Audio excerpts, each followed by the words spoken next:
Good morning, everybody. Welcome to our webinar today. I'm Camille Breward. I'm the Senior Marketing Executive at My HR Toolkit, and I look forward to hosting today's webinar. So thank you all for coming along. For those of you who are new to My HR Toolkit or haven't heard about us, we provide HR softwares for SMEs. And we've also been running an ongoing program of webinars covering a variety of HR and business topics for the SME community. And today we're going to look at how to perfect your performance management cycle. So this webinar will help you learn a bunch of different things, including how to identify performance issues, so when they might be coming about, how to use probationary periods in particular, and then also all about using capability procedures and how to avoid having to use capability procedures too. So following the presentation, which will last around 30 minutes, we'll have time to answer your questions around performance management in the Q&A. So if you just have a quick look in the Zoom menu, there's a Q&A option there where you can ask questions. So those will be submitted to us in a list and we can kind of access them all easily, and then we'll be sort of answering and addressing those in the Q&A time slot at the end there. There's also the Zoom chat, so do feel free to get involved throughout the presentation and the Q&A in the chat as well if you've got any observations. But if you do have a question you want us to answer in the Q&A, do make sure to use that Q&A functionality instead. And just a bit of a housekeeping note, just to say that today's session is offering general advice, not specific legal advice, and we're using the information we have available as of today. And just before I go to introduce our guest speaker, I'd just like to mention the next webinar we have coming up, because I know there's definitely some people on here, I have some names I recognise off our previous webinars, so we do have more coming up in that direction. We're going to do a webinar on July the 1st, so Thursday, July the 1st, on how to manage absence in the new normal, because I think that has become quite challenging with the rise of remote and hybrid working, and obviously people sort of starting to come back into the office eventually as well. So I'm just going to add a link to that in the chat currently. So if anyone's interested in signing up for that, feel free to. So just pop that in the chat now. Okay, there's a link there. So without further ado, I have the pleasure of introducing this morning our guest speaker, Kathryn Gilbert from Bhayani Law. Welcome, Kathryn. It's really great to have you on the webinar today. Thank you. Okay, shall we do a screen share handover? Absolutely. So I stop my share, then you should be able to share your screen. I shall. Okay. Can you see that, Camille? Is that okay? Yeah, all good. All right, cheers, Kathryn. So I'll get cracking then. So my name's Kathryn Gilbert. I'm the Senior HR Advisor within Bhayani HR and Employment Law. We are a law firm that literally just specialise in doing HR and employment law. So I'm going to talk to you a little bit today about performance management. Oh, hang on. So we do anything that you can think about when it comes to HR and employment law. So that's performance and absence management, contracts, policies, grievances, disciplinaries, dismissals, anything you can think of that comes under the umbrella of HR and employment law, we'll be able to help you with, both from a client point of view and from an employee point of view.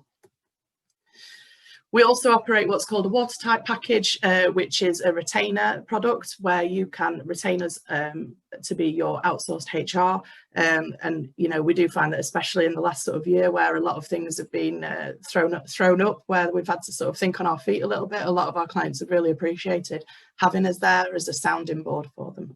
So if anybody is interested, then feel free to get in touch. I'm sure Camille can pass my details over. So first of all, when you're thinking about performance management, you need to think about what your telltale signs are. Often there is a bit of a pattern that is followed by people whose performance is dipping or indeed isn't ever at the point where you want it to be.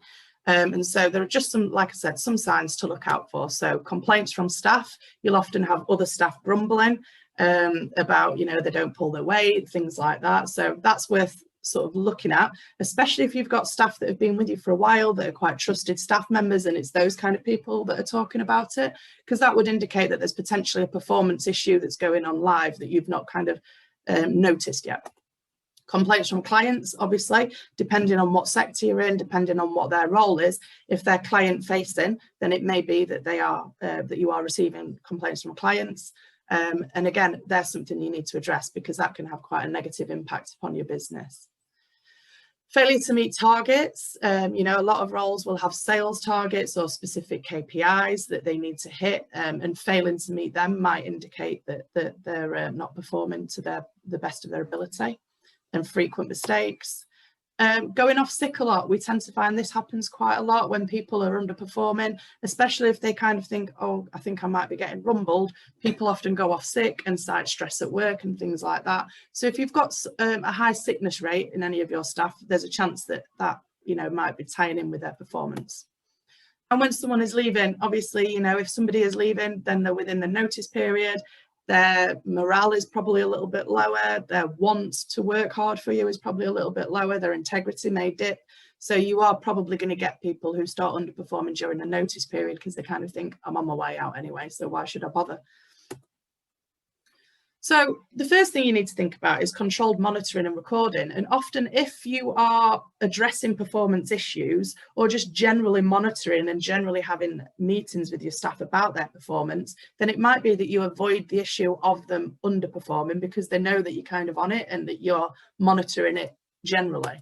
So during a probationary period, that's obviously the time that you are going to be monitoring it more closely. And we'll move on to probationary periods in a moment. Job descriptions and person specs, it's really important that you have both your job descriptions and your person specs, and they're actually two different documents. The job description describes what it is they do on a day-to-day basis as part of their role, and the person spec is what you use when you're recruiting them, because that's your framework of what you want that person to have, both in terms of definites, in terms of a qualification. For instance, if they're a doctor, you probably want them to have a medical degree, but also sort of more softer skills you can have in there as well. Appraisals, it's important to continually appraise people. They should be done on a relatively regular basis. We kind of recommend to do appraisals around about every 12 months. And what that means is that you can pick up on any issues, you know, that you feel that may be cropping up, and you can often nip things in the bud before they get to be too serious. Supervisions, this is done a lot in the care sector or the nursing sector where you have supervisions, and some of them are actually legal requirements to have regular supervisions. So that's where you can talk about, they're similar to an appraisal really, and that's where you talk about their performance. Random file checks, so working in the legal sector, we do this quite a lot with my team. I check their files once every month. I pick out random files and do a check of them, and we have a specific checklist. So if you're in a work environment where they have to do sort of file work, then that's a really good way of checking performance. Client feedback forms and surveys. And then co-worker and colleague feedback, that can be quite useful as well. There are sort of specific appraisal methods, the 365 method, where you choose random colleagues and co-workers to give feedback on people. I have mixed feelings about whether I think that's a good thing or not, but it is a valid way of appraising. So probationary periods. So what are they? So a probationary period is, I'm just going to minimize the screen a bit. It's in a workplace setting, it's a status given to new employees of a company or a business. And it can be any sort of period of time that you want. We usually say either 3 or 6 months. I think any longer than 6 months would probably be a bit too long, because you should argue really that by the time they've been employed for you for 6 months, you should really be aware as to whether, you should have already decided whether or not they are going to be able to do the job or not. So any longer than 6 months, you're probably just hanging them on. It's widely termed as the probationary period of an employee. So it allows you to evaluate and progress the skills, the progress in the skills of the newly hired worker, determine appropriate assignments, monitor other aspects, and you can look at things like attendance levels, reliability, timekeeping, things like that. Now, interestingly, a lot of people think that probationary periods are held within law. There is actually no standing for a probationary period in law. It is actually more about just a period of time that you're managing that worker's expectations on the fact that they will be more closely monitored during that time. And you often find in employment contracts that the notice period required within a probationary period is a lot less than when they've passed their probationary period. There are other things that you need to consider when thinking about probationary period and contracts of employment. So for instance, if you want the right to be able to extend a probationary period, it's better to have that in the contract of employment so that you've got the contractual right to. We also recommend that you have in your contracts of employment that if people have a period of time off sick, we usually say for longer than a week, that their probationary period will automatically be extended by that period, so that if you do get somebody who calls in sick and goes off for a month or whatever, your probationary period will be automatically extended to allow for that time. If it's not within your contract of employment that it is, it's not actually automatic. Their probationary period would just come to the end within the period of time that you've designated. Okay. So probationary reviews, when do you do them? So we usually recommend, depending on the role, depending on the length of the probationary period, you should probably do them once a month, I would say. And it doesn't need to be War and Peace. It can just be a bit of a check-in. And it might be that they're flying high, which is great, in which case it literally would be probably a 10-minute conversation to see how they're doing. It may be that there are problems that you need to discuss. And whilst we always say that you should be consistent in your approach, if you've got somebody that you do believe is underperforming in their probationary review, it's perfectly acceptable to have them more frequently. And in actual fact, if you were looking at the potential that you were going to dismiss because they failed to successfully complete their probationary review, the more of those appraisals you've got, the better, because if they did try and make any claims such as discrimination, then you've got the evidence there to back up that it wasn't about a protected characteristic that they hold, it was about their performance. Why do you do them? As I've just explained, it's your paper trail there, and also it manages their expectations. If you've got somebody that's underperforming and at the end of their 6-month probationary period, you say to them, you know what, it's not working out, you're not doing very well, but they were unaware of it because you've not done any appraisals, they're more likely to be aggrieved and they're more likely to kick up a fuss. And whilst they can't claim unfair dismissal if they've got less than 2 years service, there are some other things that they are able to claim in an employment tribunal, and they could just generally give you a headache. If they're aware they've been underperforming, they're less likely to be aggrieved. Who does them? So generally we would say that it would be a line manager that did the probationary reviews. In exceptional circumstances, it might be that somebody further up the ladder does it, but it is most normal for a line manager to be doing it. And obviously they can get support from HR. What paperwork do you need? So there is no set paperwork really, but what we do say is there should be some kind of format, and it's what works for you and what works for your business. And it should be consistent. So if you use a specific format for one, you should use it for all of your staff really. And there are a variety of different kinds of appraisal systems that you can use. None are right, none are wrong. It just kind of depends upon what you need for your business. So what if they do not pass their probationary period? So if they don't pass the probationary period, employment will be terminated. So you then need to think about pile-on or no pile-on. For those of you who don't know what pile-on is, that's payment in lieu of notice. So you will still need to give that employee the required notice period. However, you may not want to require them to work because, as previously discussed, it may be that they don't work their notice period with integrity or they cause you problems there. Because they're not going to be happy, are they, that they've been terminated. So pile-on is paying them the cash benefit basically of that notice period, so what they would have earned, but you're paying it up front, and so they don't need to work it, but they're not at a detriment because they're not going to have not received their notice. And we generally recommend that in these situations. Your notice period, you need to look at what your notice period is. Now, ordinarily, if it's less than 2 years service, which usually within a probationary period it would be, the legal requirement would be a week, but you just need to go and have a check in your contracts of employment, because if your contract says that it's a longer notice period, then that would supersede the legislation. Accrued holiday, so upon termination, you would need to also pay them any accrued but outstanding holiday. Now, if it's within their notice period, within their probationary period, it's only likely to be a negligible amount, but it is a legal requirement nonetheless. And another question that I've not put on here, but we often get asked, is a lot of people think that that the probationary period is almost like a fixed term and that you're not allowed to terminate until the end of that probationary period. That is not the case. Like I said, a probationary period has no standing in law. It's more about the management, the managing the expectations of that employee. And so if after a month, for instance, it's obvious that they're not working out, you can still terminate at that point, at any point within the probationary period. You don't have to wait till the end. And a lot of people think that you do. So I just wanted to mention that. So if you are monitoring them all the time and doing regular appraisals and checking in, then hopefully you wouldn't ever have to do a capability performance, but a capability procedure, sorry. But if you do get to the point where you need to, if somebody after a period of time there starts to be a dip in their performance, then you may need to look at doing it. So we're just going to have a bit of a whistle-stop tour of a capability procedure. So what is it? A capability procedure is used to address the concerns regarding an employee's performance and or unacceptable absences and consider ways in which you can work together to improve their performance to an acceptable level. Now, sometimes you hear it referred to as performance management, sometimes you hear it referred to as a capability procedure. Both of those phrases are correct, and they're both basically describing the same thing, it's just different terminology for it. So the benefits of performance management, we've already gone over a few of them, but there are some key benefits of performance management in terms of wider than just the probationary period, just in general.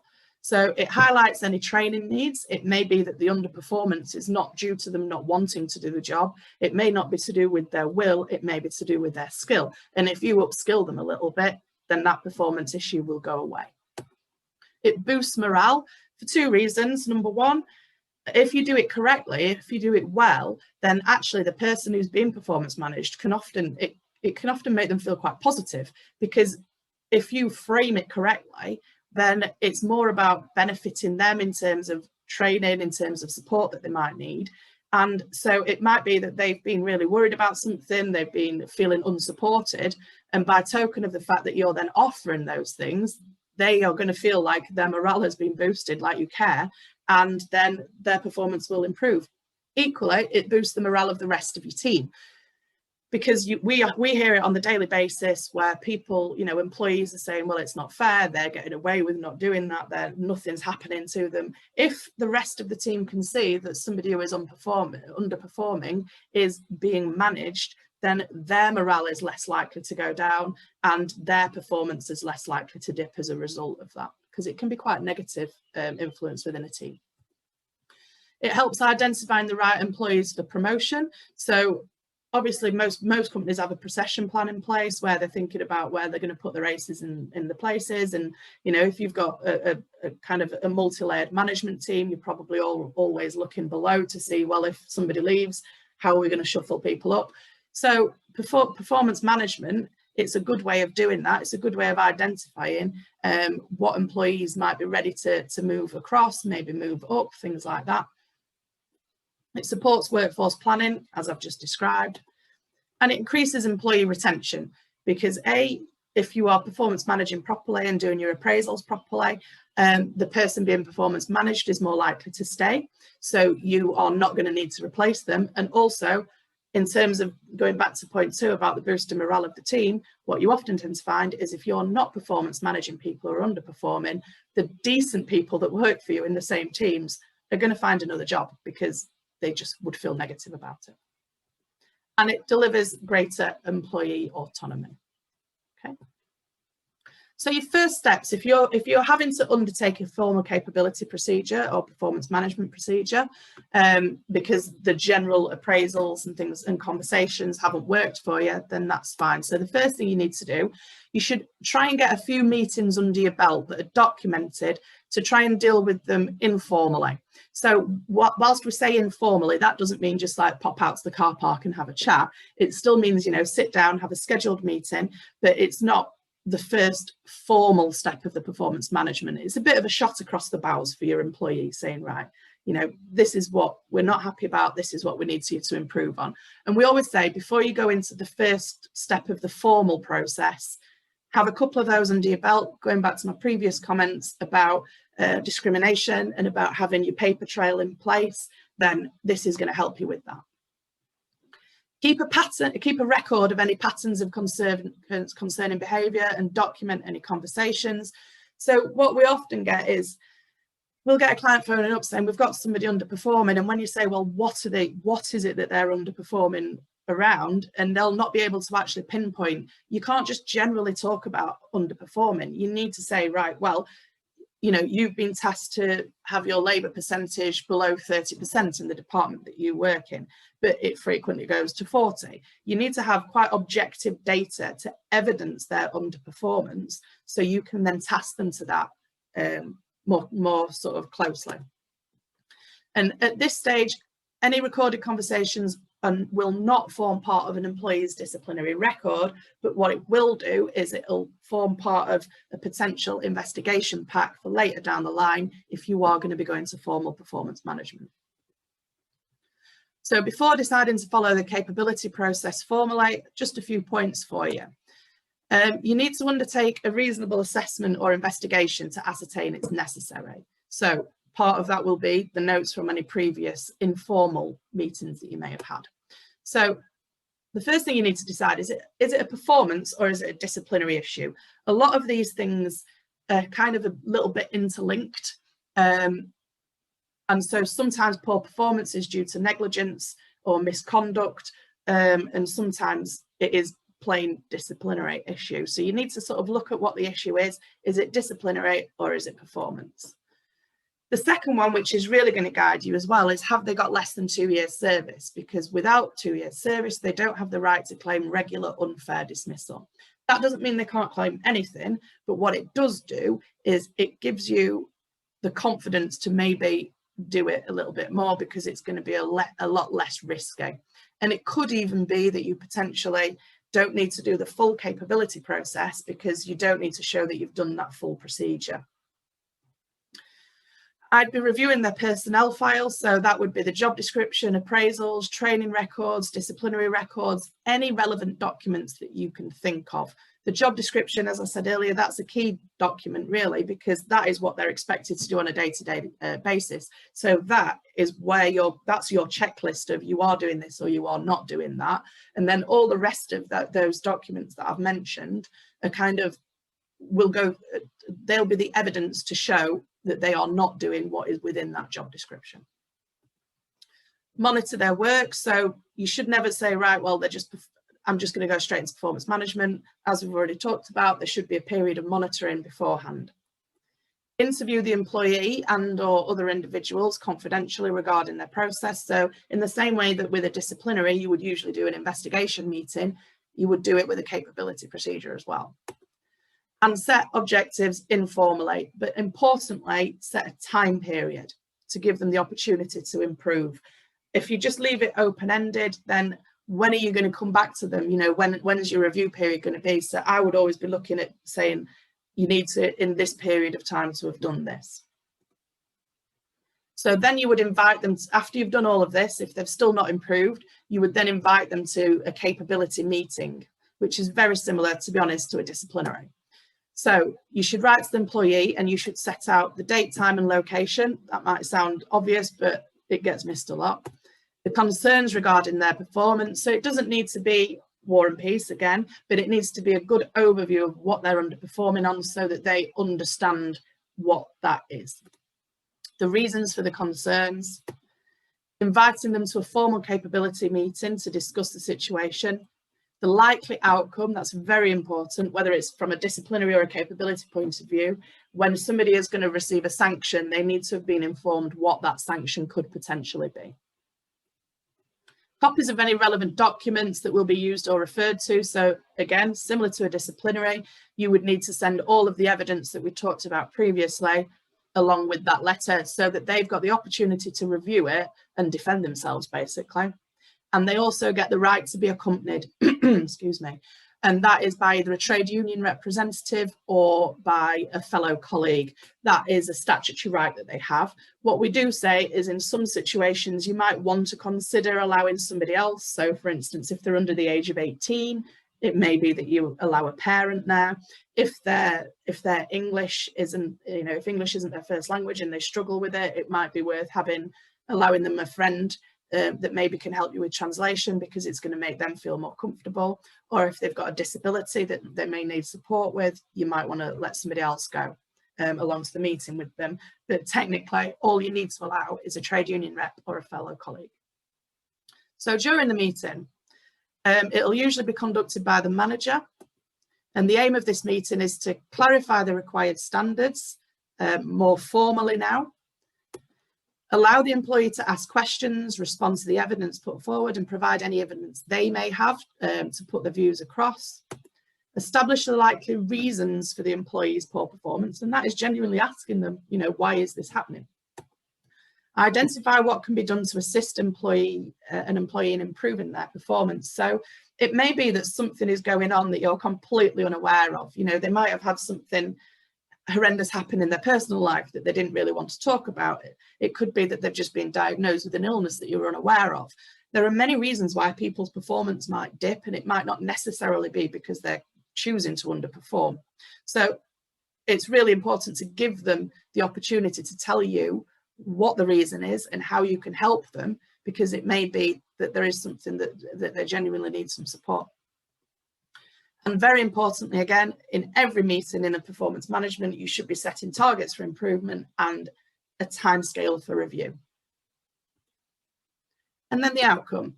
So if you decide that the employee's performance is unsatisfactory and they've not given you a good reason for that in the previous meeting, you may want to issue them with a first written warning. So it should set out how long it will remain on the employee's file. Ordinarily, a first written warning would be 6 months.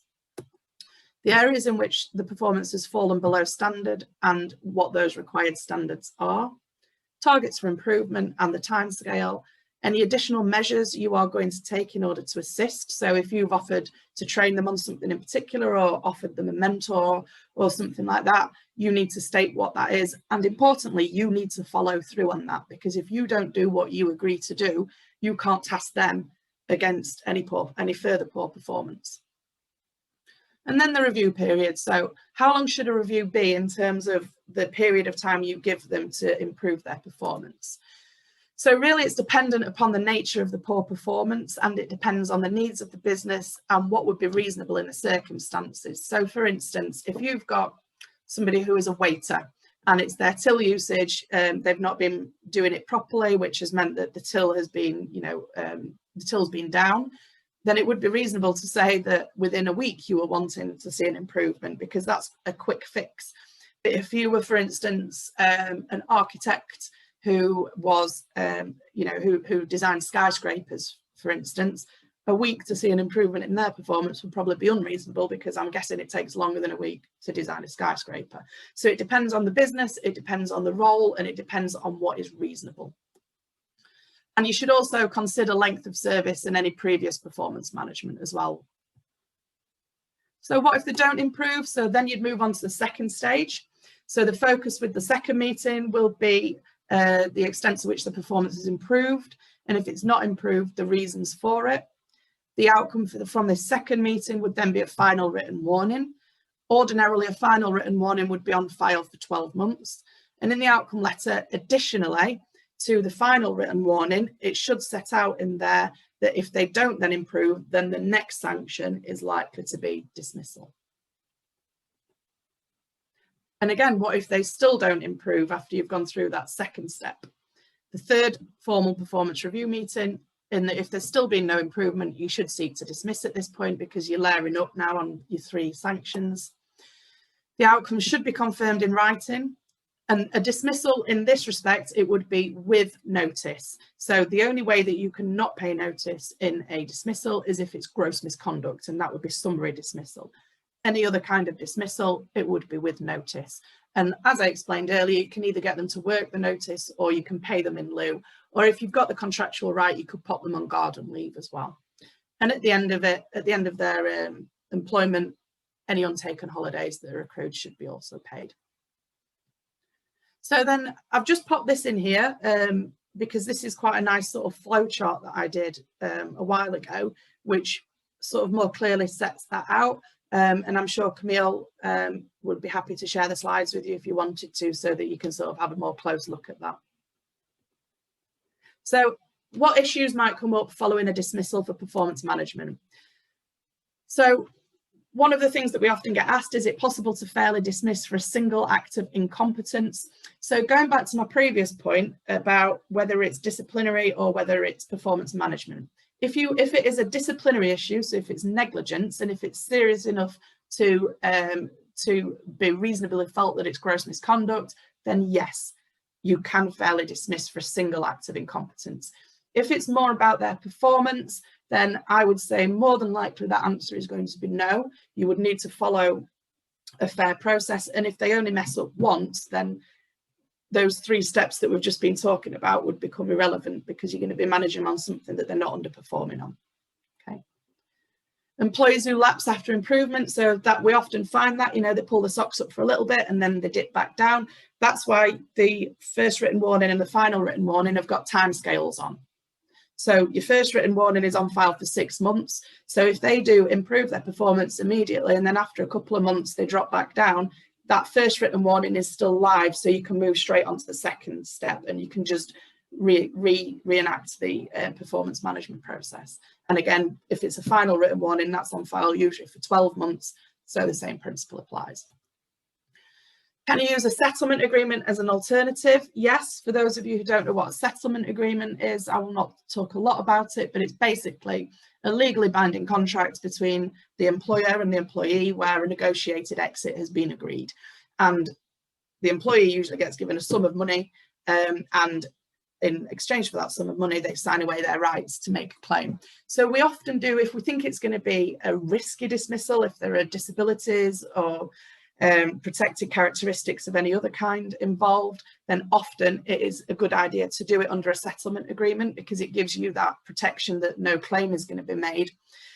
But also a performance management process, it can be super stressful, both for the employee and the employer. It can take a lot of work. So if at the start of that process you are kind of thinking, I don't really see how this can improve, it might be that you did want to offer a settlement agreement. What I would say though is, you really, from a tactical and a legal point of view, need to get a settlement agreement right in terms of how you offer it, because you have to talk on what's called a without prejudice basis.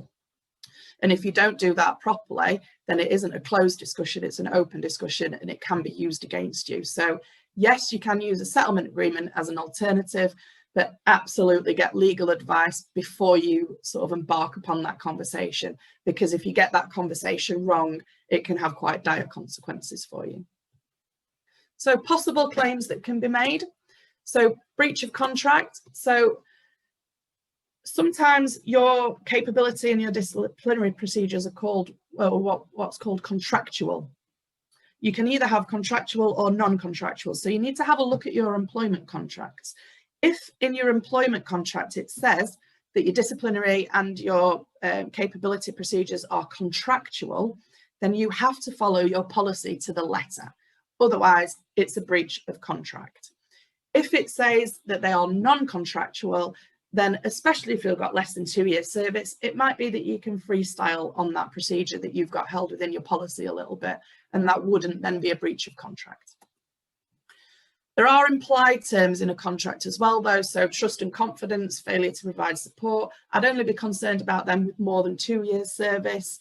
But if you don't follow a fair and a reasonable process, it could be argued that they have lost trust and confidence in you, and that could be considered to be a breach of contract.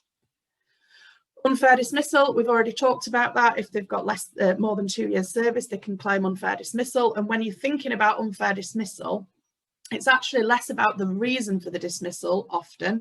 What the judge looks at is the process that you've followed, and that process is fair and reasonable. So it's not just good enough to have the reason for it, i.e. the poor performance.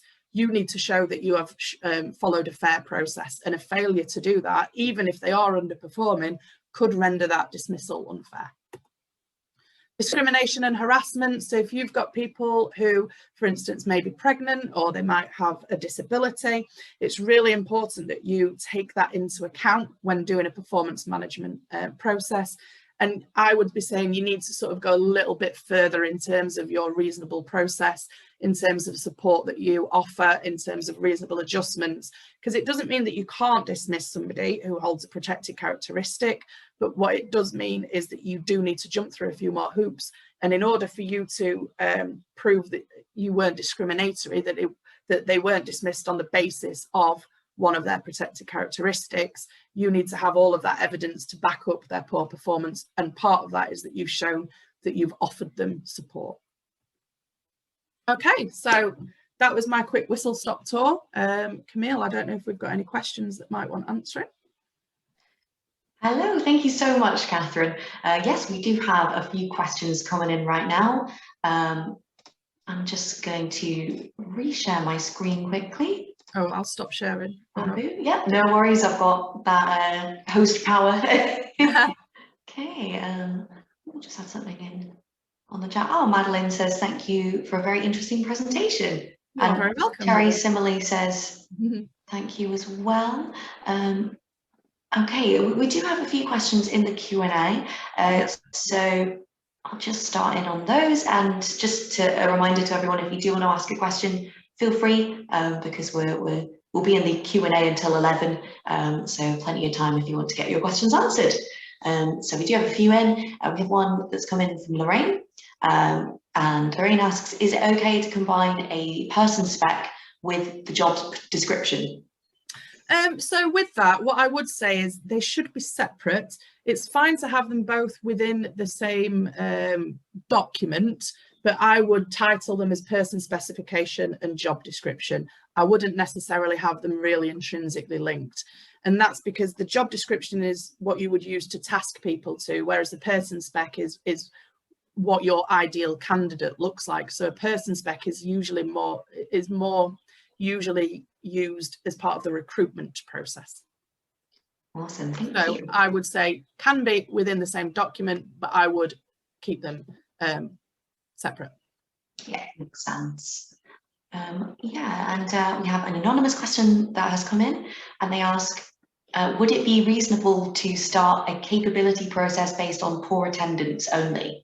Yeah, absolutely. Yeah, attendance is part of performance, so it would indeed.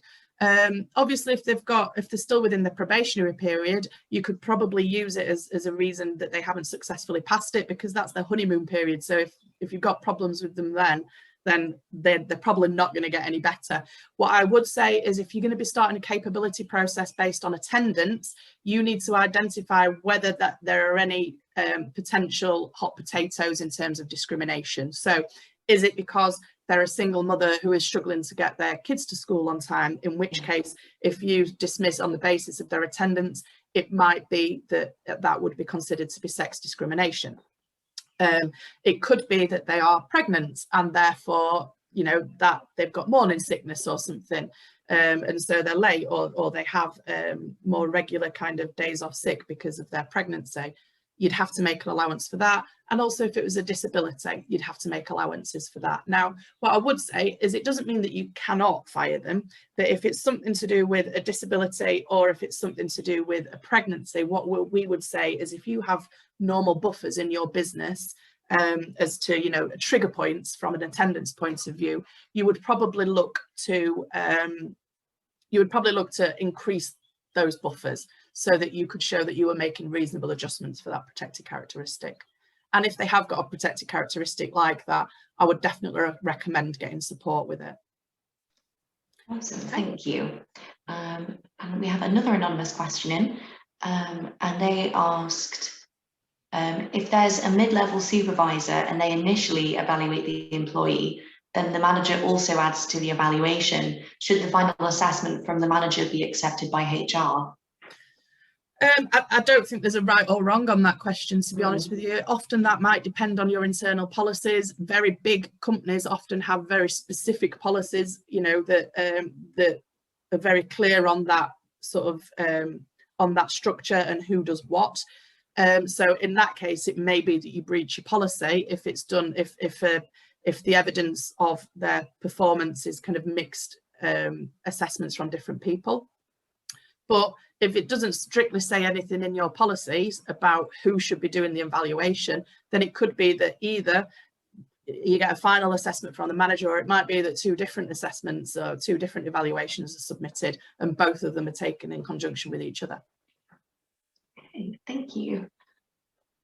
We have a question in from Holly, who asks, can you reissue job descriptions to an employee who was long serving and were possibly never given one?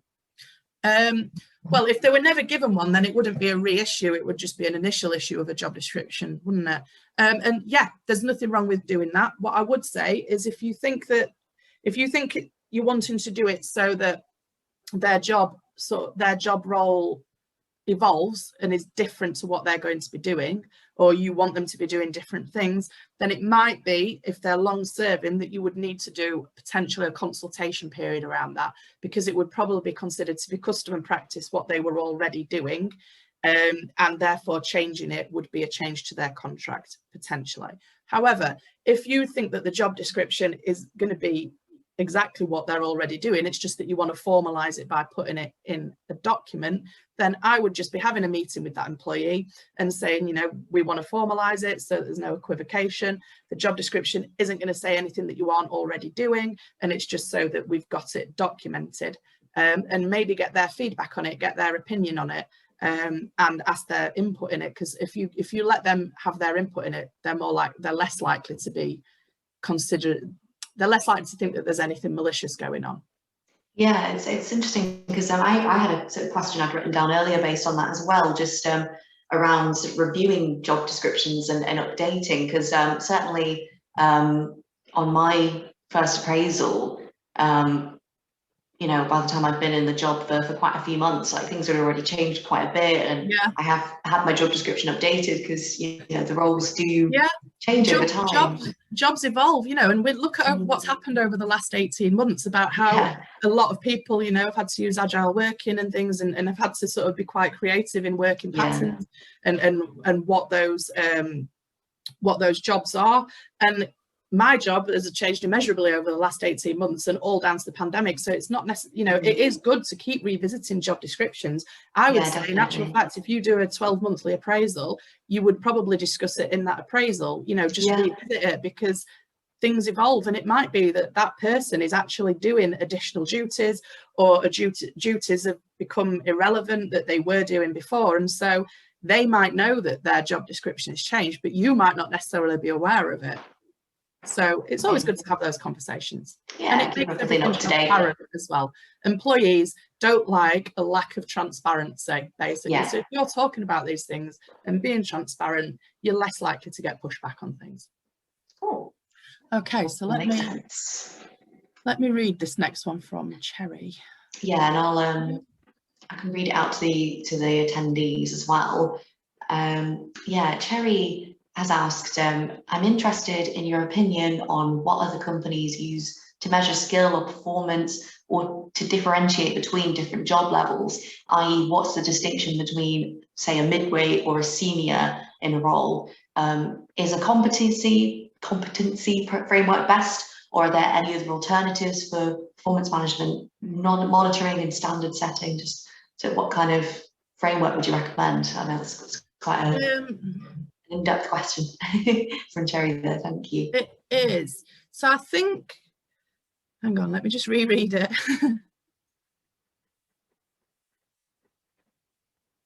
So I think what you're asking, Cherry, is that do you have different appraisals for different levels, basically within the business? I think that's what you're asking, or can you?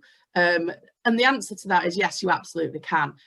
We do within our business, you know, so for the lower level employees, it's more of like an informal one-to-one framework, whereas for the higher level employees and for the solicitors, who obviously need to have, you know, they're regulated, they need to have qualifications, they have a more in-depth appraisal system that goes on with them, which includes all of the file reviews and everything like that. So it is perfectly acceptable to have different appraisal systems for different levels within a business, as long as you keep it consistent.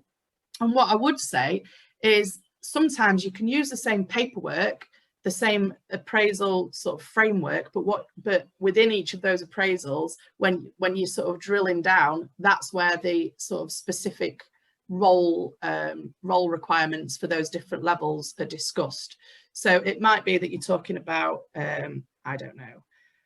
Oh, I'm thinking off the top of my head. It might be that you talk about a project that they've been doing. And obviously, if you've got somebody who is a receptionist, their project is going to look very different to if you've got somebody who's a finance director.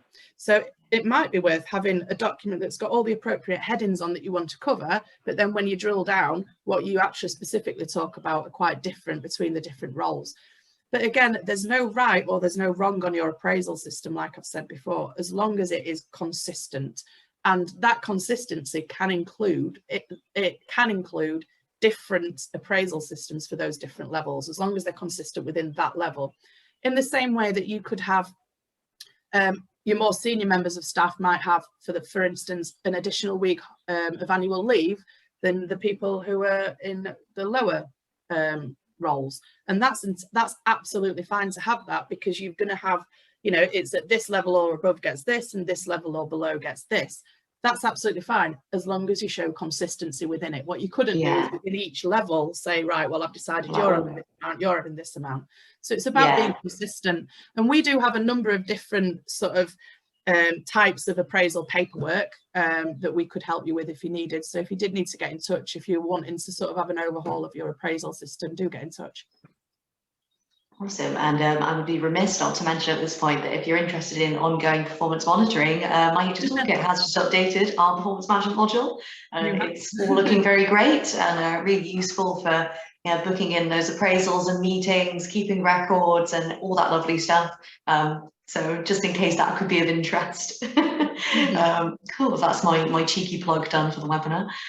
So thank you for that question, Cherry. Okay, we have a couple more questions. Got one in from Claudia, who asks, so this is around unfair dismissal claims. Are they possible only when the employee has more than 2 years of service? And what are the risks with a dismissal based on performance of someone with less than 2 years of service? Okay, so a straight unfair dismissal claim, yes, they need more than 2 years service, but there is no dismissal without any risk whatsoever. So if you're thinking about less than 2 years service, it could be a discrimination claim, and actually they are often the more costly claims than an unfair dismissal claim. And that would be if you had dismissed them on the basis of their performance, where their poor performance was attached to a protected characteristic. So like I said earlier, disabilities, or if you've got somebody who is poor timekeeping and it's because of their children, or anything like that. So anything where it could be attached to a protected characteristic, they can claim discrimination. In actual fact, they can claim discrimination if you haven't even employed them. They can claim discrimination if you put out a discriminatory job advert, which excludes somebody who's got a protected characteristic. So you could get sued for discrimination by somebody who you've never even met on the basis of a job advert that you've put out.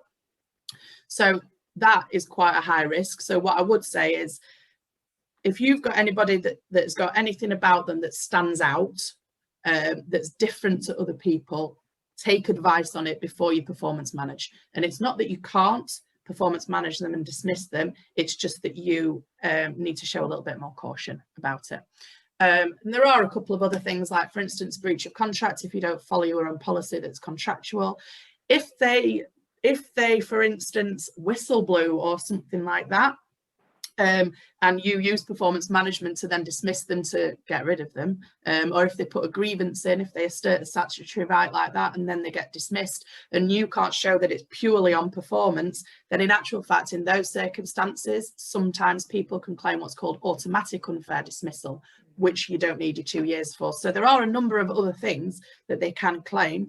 It's just that if they've got less than 2 years service, it makes it less risky, because those other things that they can claim are quite unique. So basically, always good to be cautious and take the right advice. Yeah. Okay. One more question in. This is anonymous, and they ask, when would you make discipline and grievance procedures contractual? And what is the benefit of doing this? Okay, so that's an easy one to answer, because in my opinion, there is no benefit of doing it because it ties you in. Usually when these things are contractual, it is because there is potentially union presence within the business, and the unions have said that it needs to be contractual, or often in your big kind of government, you know, your government businesses, so things like the NHS, things like that, they're often contractual as well, because they have sort of very, very convoluted and complex policies and stuff. But I would say, unless you are forced to do it for some reason, i.e. your union, you know, you've got union recognition, I wouldn't do it, because there isn't a benefit to doing it, because you will be breaching the contract if you don't follow a specific the specific policy. Okay, fabulous. And I all think the questions done. Brings our Q&A to an end there. Thank you so much, Kathryn. This has been really informative. We've had some great feedback in the chat.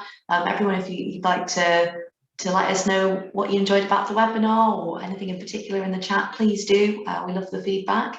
And yeah, please join me in thanking Kathryn for her time and her expertise.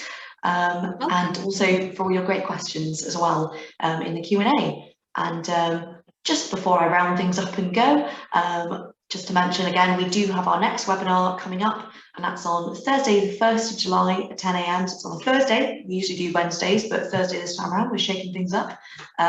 So from 10 AM, we'll be looking into how to manage absence management in the new normal with guest speaker Kate Marchant from Running HR Ltd. So again, I'm just going to pop a link into the chat there if you want to sign up for that next webinar. That should be a really useful one. Also, just following on from this webinar, we'll be sending you a follow-up email, including a full recording of today's webinar and a reminder of our future webinar dates. So hope to see you in the next webinar, and in the meantime, thank you very much, and hope you all have a fantastic day.